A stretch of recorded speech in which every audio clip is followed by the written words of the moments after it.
up, down, for, with. Which combination is correct when you're trying to say yes? And I know this seems like a purely vocabulary or grammatical question, but you'll also see how the word stress is related. Because when I asked my roommate Varia if she wanted to go for a coffee, which she always does, she asked, well, what's the difference if I say I'm up for that versus I'm down for that or I'm down with that? Because you know that look when someone cocks their head to the side and their eyes are looking up into the corner, like they're digging around in their own brain for the answer.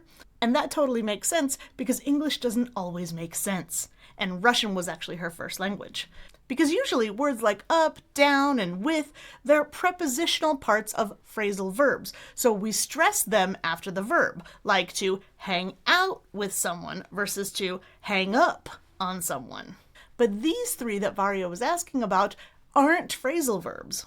And I bet you've heard all three at some point. I'm up for pizza. We think up like thumbs up. Okay. And for the thing. But what about I'm down for pizza? Down? Well, guess what? Both mean you do want the pizza.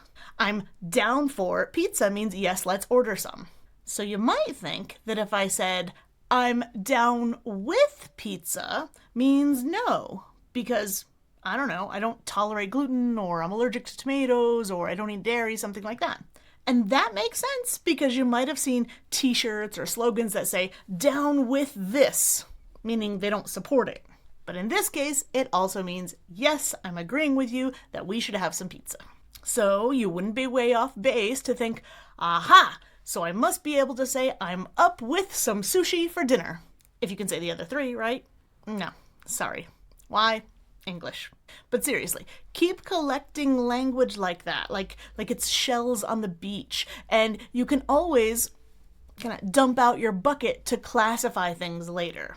Because I know that all these prepositions, phrasal verbs, idioms, adjectives, adverbs can be a little difficult. And then all that logic might be just thrown out the window, because after all, we're only humans who are inventing phrases as we go. So it doesn't always make sense. And the layer on top of that could be intonation. Like, what if I said the same thing, but you're not catching my intonation is actually sarcastic? Like, I'm down with that. But if you ever have a question about the things we say or how we say them, you can just ask me.